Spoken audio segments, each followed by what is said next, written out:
Managing behaviour is definitely one of the most tricky and complicated aspects of the role of early years practitioner that you'll come across.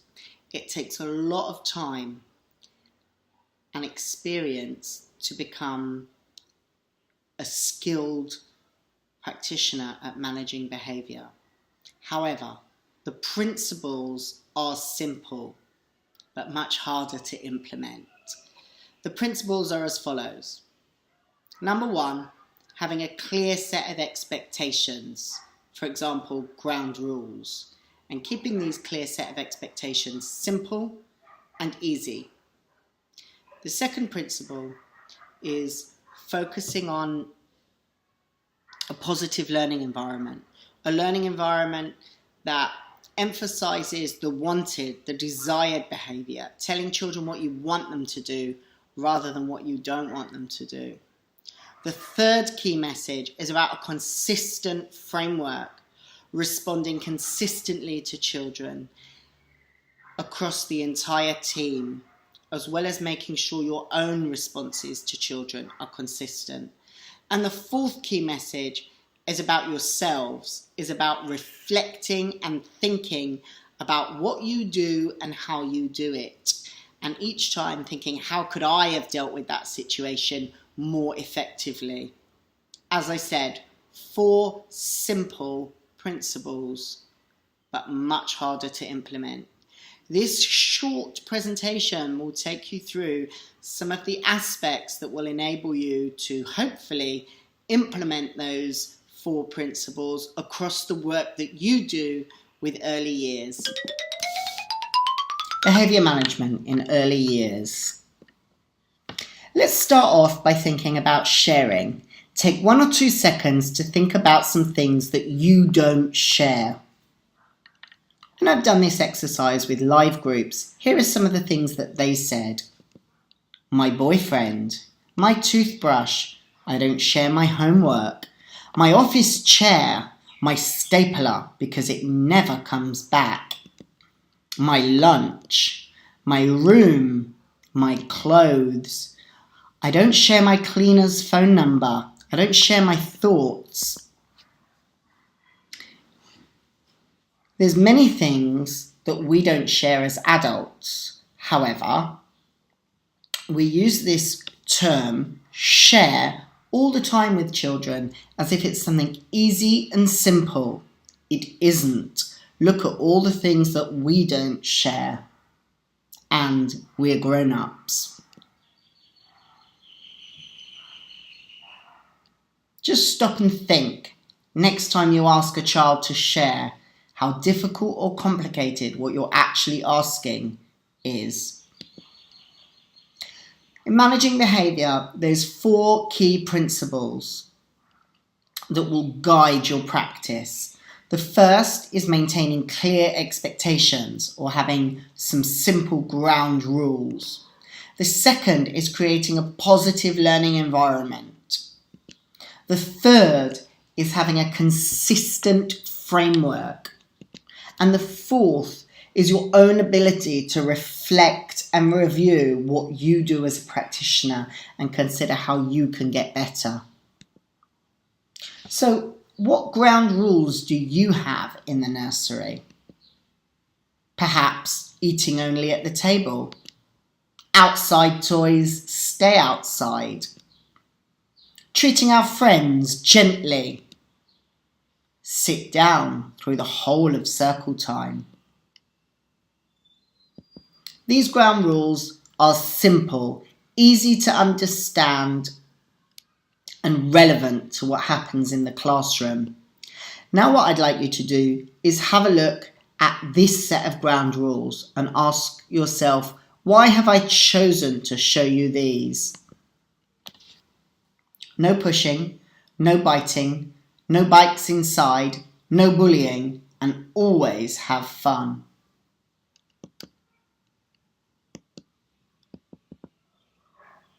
These ground rules, first of all, the first 4 are all negative, and we would never have sets of ground rules that begin with no, don't, mustn't, can't. Your ground rules should be phrased in a positive way, like these last ones, emphasizing the desired, not the undesired behaviour. Also, have a look at these. There's number 5 is an absolute. Always have fun. Again, in the ground rules, let's avoid absolutes. Let's avoid words like never and always, because we can't always have fun. Life is not just full of fun. Life is full of challenges and other things. We'll never be able to reach ground rules that start with never or always. Having rules that start with try to be gentle are much more realistic for children to understand. Short, sharp rules, this is what we're looking for, and that are relevant to the time of day that you're talking about. So emphasizing at eating time, only eating at the table. Take the cracker back to the table, please. Oh, that's an outside toy. Outside toys stay outside. That's our rule. Gentle with your hands, please, Andre. Treat our friends gently.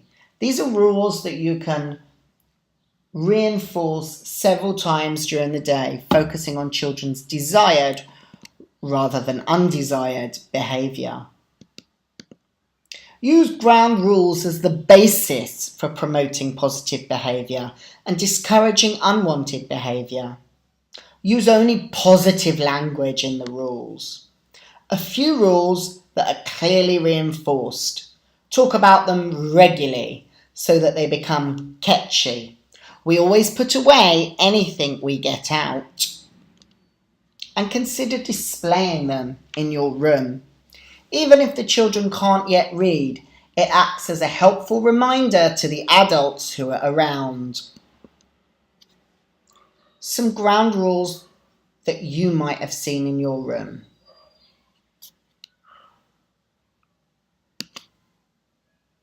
Language is something that's very powerful, not just when managing behaviour, but when managing a room, when creating a learning environment. I'd like you to think of some negative words now. Just take a moment to do that.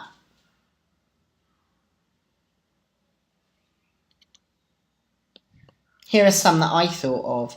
No, don't, shouldn't, mustn't, naughty, punish, idiot, incompetent, not, don't, mustn't, shouldn't, naughty, incompetent, horrendous, terrible, ungrateful, unhelpful, unacceptable, wrong. What I'd like you to do is metaphorically throw these words away, get them out of your vocabulary, and definitely keep them out of Rainbow. There is absolutely no need to use these words at all in any conversations that you're having in the GAN. Use only positive words. Let's do the same thing and think of some positive words.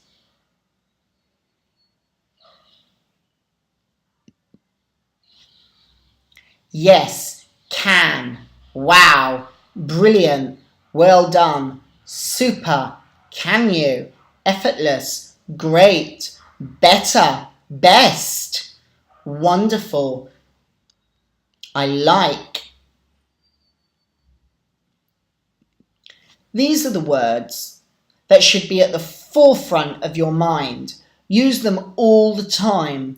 Focus on the desired behaviour rather than the undesired behaviour, and use these words naturally as you're undertaking your role as an early years practitioner.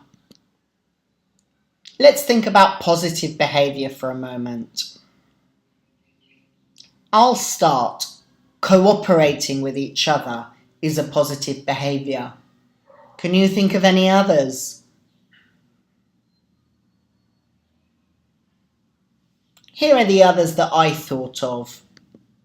Encouraging each other, helping others, asserting yourself, taking full involvement in a chosen activity, trying out new challenges, showing empathy, taking responsibility, even when it's tough. sharing.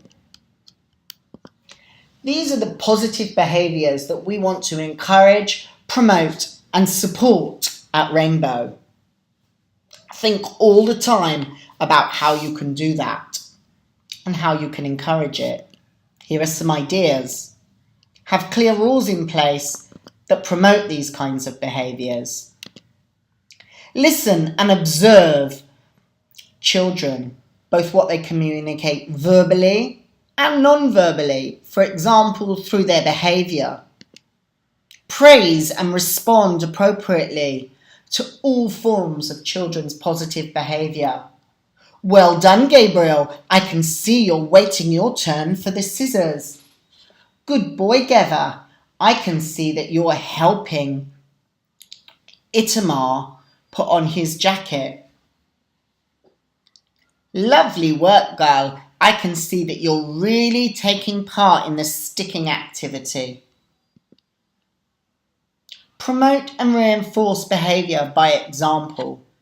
Children will learn through your actions, not just your words. So, for example, if you're telling a child, we only eat at the table, but you are eating a slice of toast as you're walking around the classroom, that is not a way to positively reinforce behaviour that you want from the children. Use your manners to adults and children in the classroom. You take personal responsibility for being respectful to all other human beings. Speak to everybody with respect. You demonstrate helpful and cooperative behaviour. Okay, so moving on, let's think about whether the environment that you've created in the GAN will really engage the children. Because when children are disengaged, this is often when poor behaviour creeps in, when they begin to lishtolel or mess around. Try to make sure that the children know what they're doing and they know what their options are. For example, instead of just saying, clear up, give very specific instructions to each child.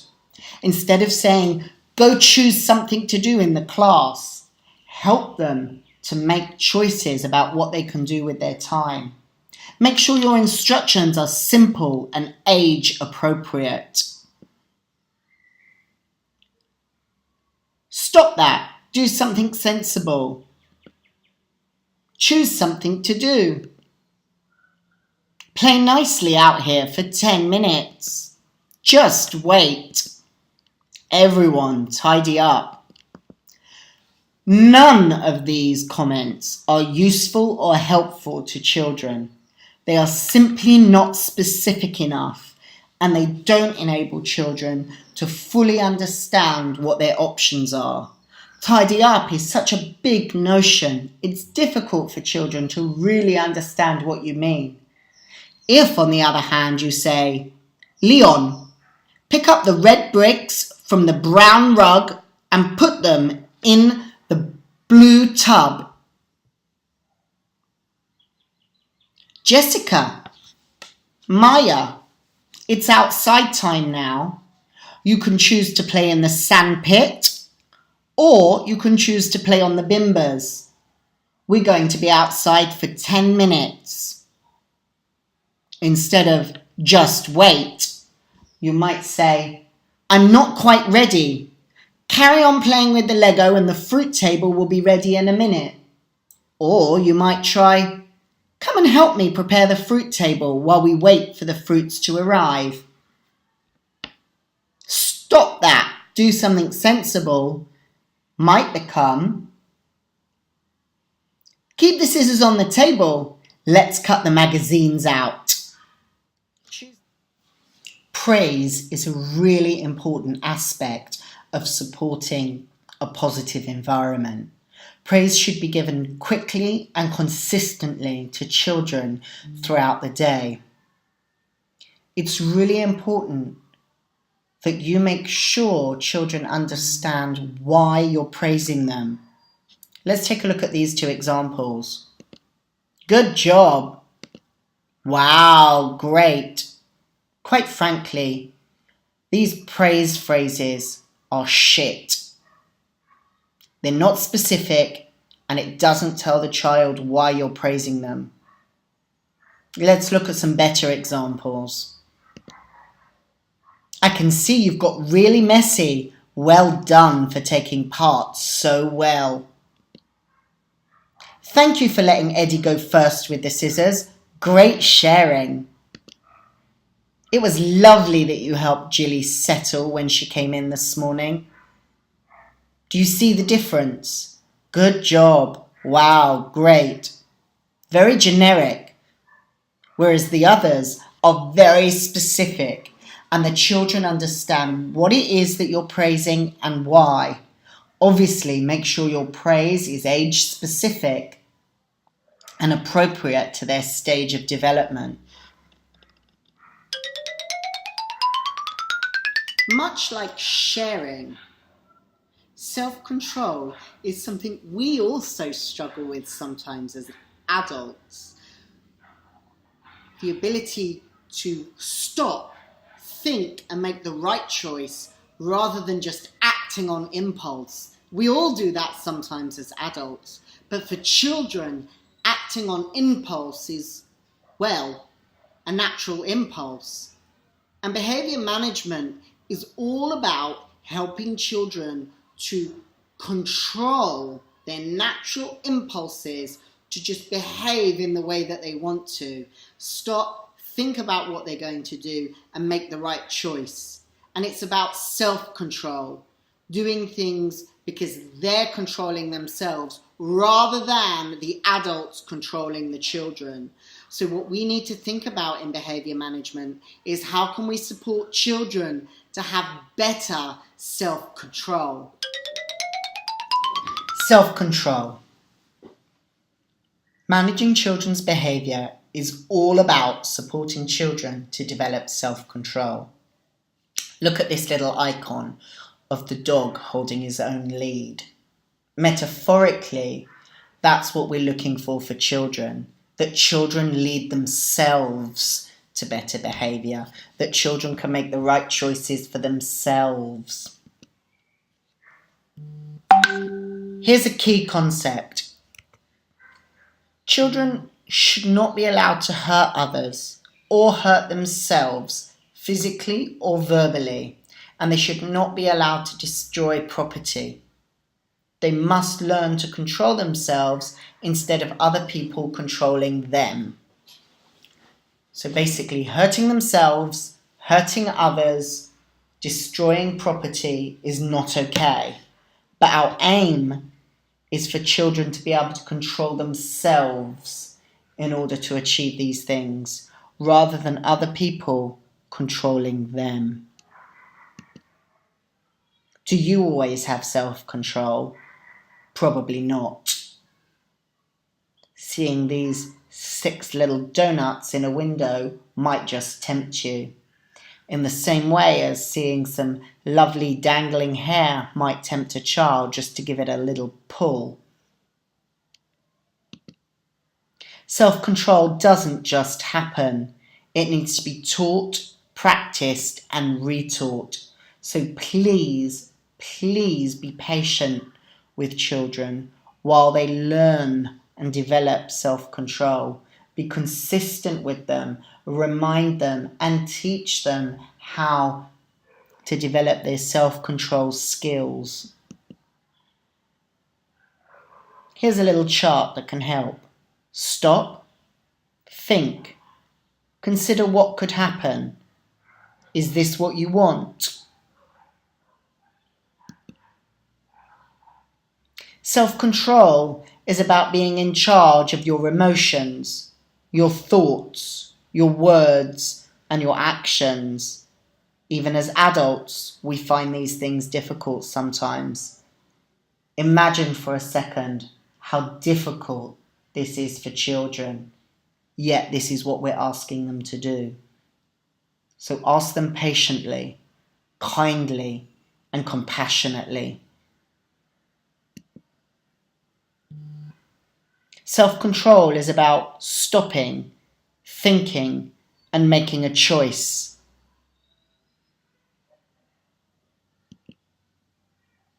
Self-control is about choosing to do what is right, even when I feel like doing what is wrong. Teaching children self-control requires a delicate balance, an ability to guide rather than direct, and lots of encouragement. Thinking about balance, calmness, determination, confidence, and willpower. These are the things that can support you in developing children's self-control with them. Here's some tips and thoughts for developing self-control.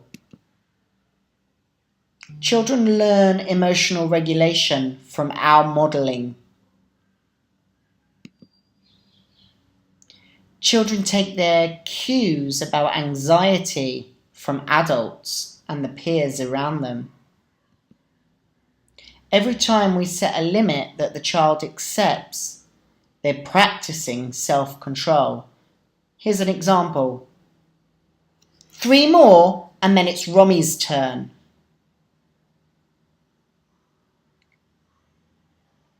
One more go around the playground with the bimba and then Itamar has a turn.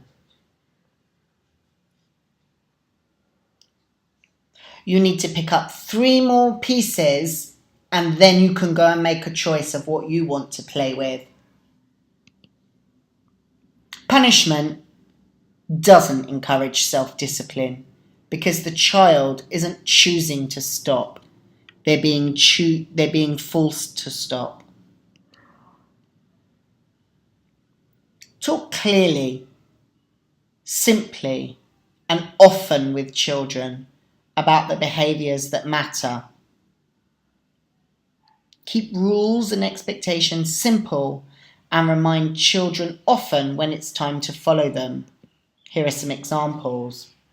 Now is the time to listen and follow directions. Reading time is quiet time. Being helpful can make you and others feel happy. Take turns with the bimbas.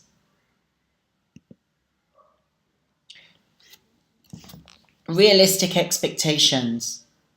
This is something that is really a challenge for staff, especially new staff that are not used to working in the early years.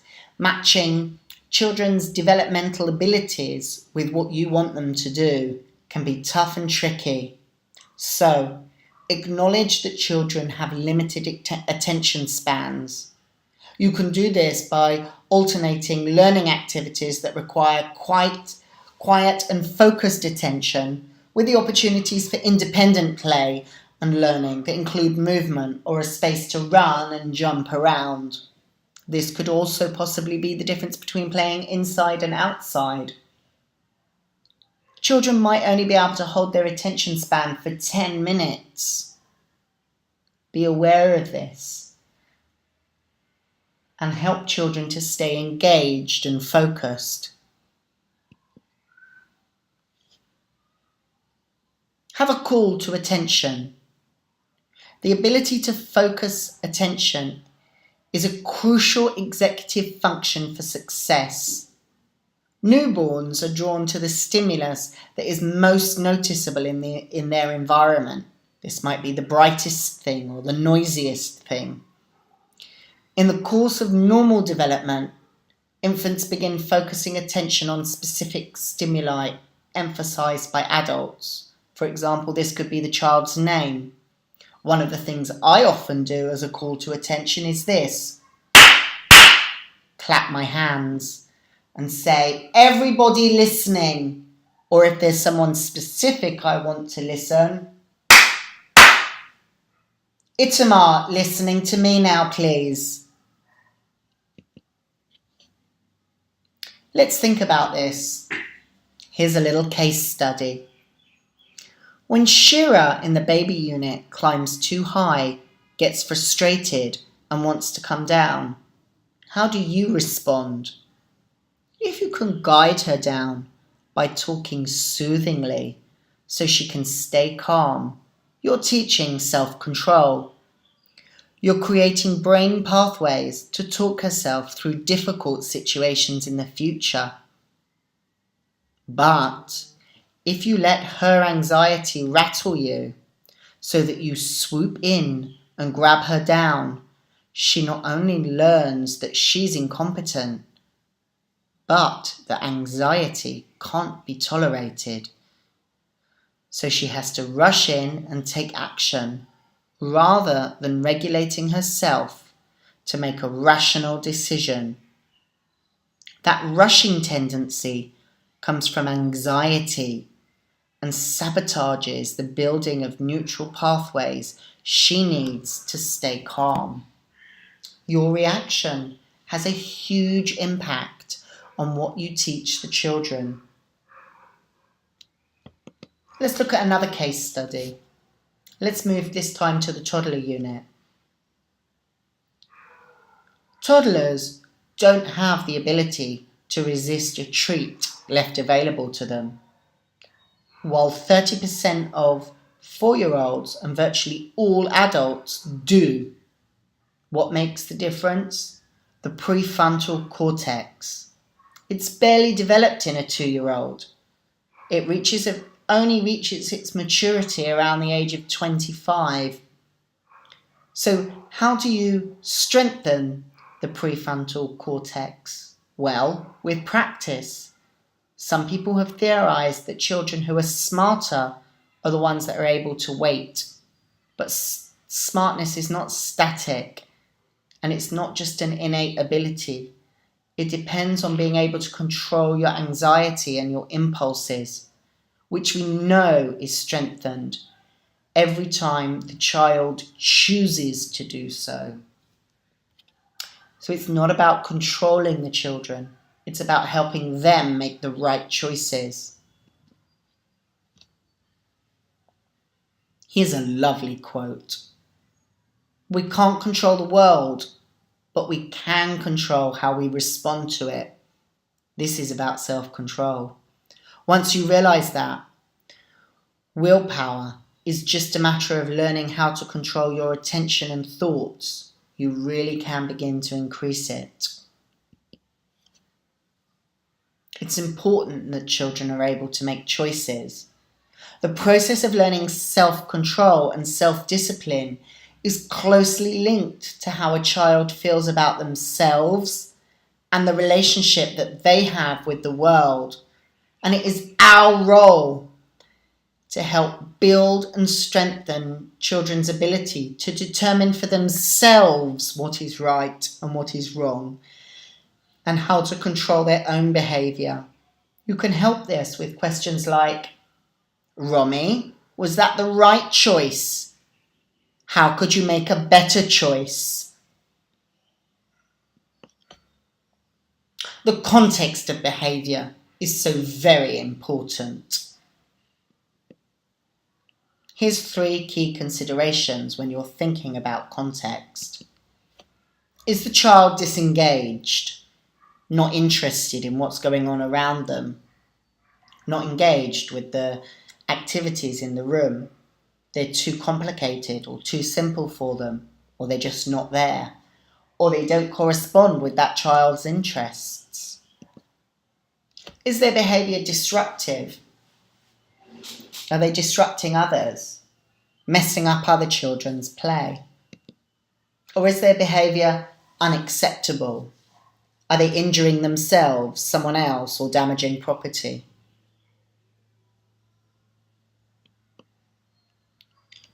Once you've thought about which behaviour type it is, you can then think about some strategies. But I have to tell you, these strategies are not a magic toolbox that will work every time. For example, if you're looking at disengaged behaviour, what you need to do is re-engage the child and make the learning environment more attractive for the child to take part in. That's very different to how you would respond to unacceptable behaviour. Unacceptable behaviour is hurtful or harmful and is never okay. Counting down is a great strategy. And I need you sitting on the carpet with a book when I get to 0. 5, 4, Romy, well done. I can see you're on the carpet. 3, 2, Itamar, come on, we're going to reach 1. And 1, everybody sitting down. Clapping or clicking. And stop. Everybody focus. Show me good listening, please, Romy. Distraction. Providing an alternative. Something else for the children to do. Make eye contact with the children, especially during circle time when it might not be appropriate to speak out. Look at them so they know that you've noticed them and what they're doing. A reassuring physical contact, a hand on the shoulder. Tones of voice and volume. And stop. Very clear instructions in bite-sized chunks.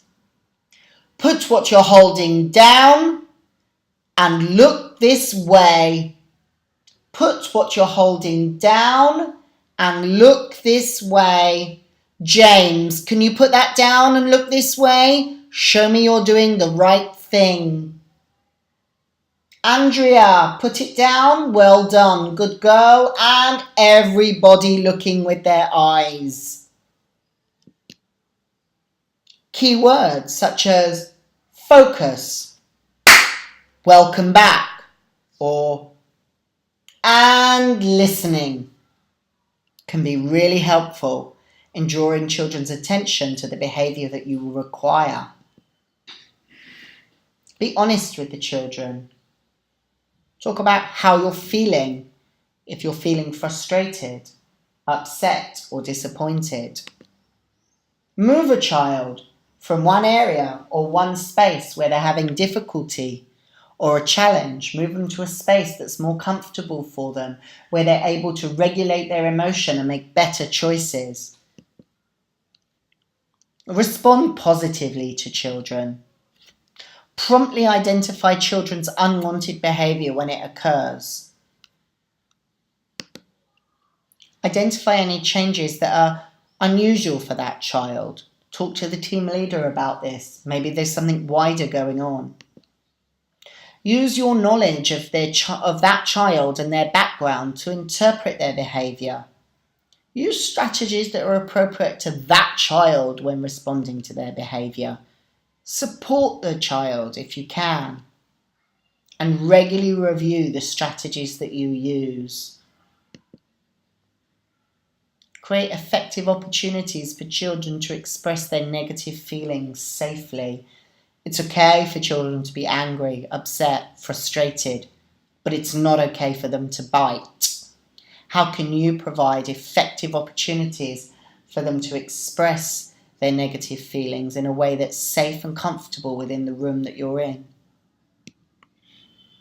Always focus on the desired behaviour rather than the undesired behaviour. Tell children what you want them to do. Avoid telling them what you don't want them to do. Focus on their desired behaviour. Use phrases such as, show me that you're listening. Slow down in here, please. Use your gentle hands. She prefers it. Pick those up, please. These are all useful phrases when managing behaviour in the classroom. Can you think of a better way of saying this? Don't throw your food on the floor. This could become, keep your food on the table. Stop running in here. Could become, slow down, inside we walk. No hitting. Did you think of it? Use your gentle hands, please. Don't stand on the books like that.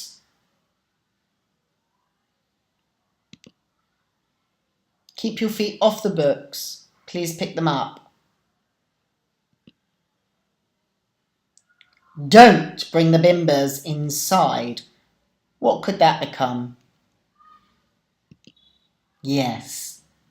Keep the bimbers outside. They are outside toys. Don't take your socks off. Keep your socks on.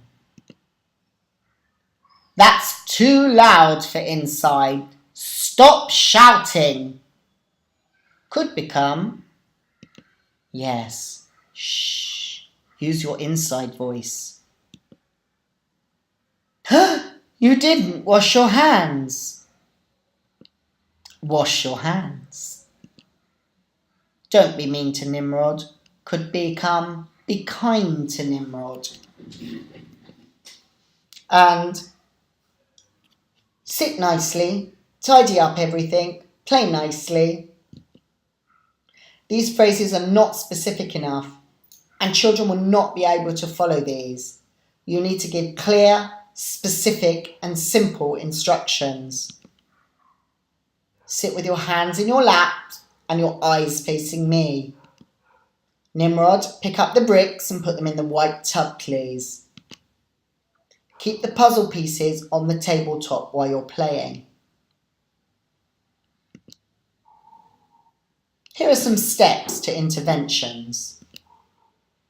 Help the child understand that his or her behaviour is up to them. If necessary, remove the child from this situation and keep him or her with you. Act calmly and promptly if the behaviour persists. Take a child and resettle them to another space where they can engage more meaningfully in an activity. Discuss the feelings and rules after a reasonable period of calm. Involve the child in the decision in when to go back, because taking responsibility for his or her behaviour is an important part of instilling self-control. Help the child be acceptable. When he or she does come back, help them to reintegrate so that they have the experience of substituting unacceptable behaviour for the behaviour which is acceptable. Every child is different. Every situation is different. Therefore, every response that we make as adults need to be different. You don't deal with every child in the same way, please. You don't have exactly the same reaction to every situation. Take into consideration the children's needs. There will be some children in your group that maybe can't sit for circle time. It's okay to let them be and to leave them wandering around the class while other children sit down and take part in circle time, because their needs are different. There isn't one approach, but there are many approaches, and we must find the right approach and the right strategy for every situation. This is hard and this is difficult. The longer you are an early years practitioner and the more reflective you are about your practice, the easier this will become over time. Talk to your colleagues, talk to your team leaders about how you did in certain situations. Be open to positive criticism and feedback. This will help you develop as a practitioner. Exactly what I just said. Reflect, discuss, evaluate and review how you deal with behaviour, how you deal with strategies. Stop and think once in a while. Think about how you did. It could really help. Here's a reminder of our key messages. Clear expectations. You might call these ground rules. Positive learning environment. Focus on what you want the children to do, not what you don't want them to do. Make sure your environment is engaging for all the children. Have a consistent framework to deal with behaviour. And you, as a practitioner, reflect on how you're doing and how you're managing situations and what strategies you use. Think about how you could do better and how you could help. A reminder of these two key concepts. Children should not be allowed to hurt themselves, other people, either verbally or physically, and they should not be allowed to destroy property. This is unwanted behaviour. And children must learn to control themselves instead of other people controlling them. These are our red lines in behaviour management. Let's work within them. And here are my final thoughts. And they're taken from a book called The Art of Teaching by Elaine Rubinoff. And they're memos from her students. Imagine these are the student voices talking to you, telling you what they want. I found these very powerful. Don't spoil me. I know quite well I shouldn't have everything I'm asking for. I'm only testing you. Don't be afraid to be firm with me. I prefer it sometimes. It makes me feel secure. Don't let me form bad habits. I have to rely on you to detect them in the early stages. Don't make me feel smaller than I am. It only makes me behave stupidly big. Don't correct me in front of other people. I'll take much more notice if you ask me in private. Don't protect me from consequences. I need to learn the painful ways sometimes, even if it's painful for both of us. Don't make me feel that my mistakes are sins. It upsets my sense of values. Don't take too much notice of my small ailments. Sometimes they get me the attention that I need. Don't nag. If you do, I'll have to protect myself by appearing deaf. Don't make rash promises. I feel badly let down when they are broken. Don't forget, I can't always explain myself as well as I'd like, and that's why I'm not always very accurate. Remember, children are easily frightened into telling lies. Here we go. Don't tax my honesty too much. I'm easily frightened into telling lies.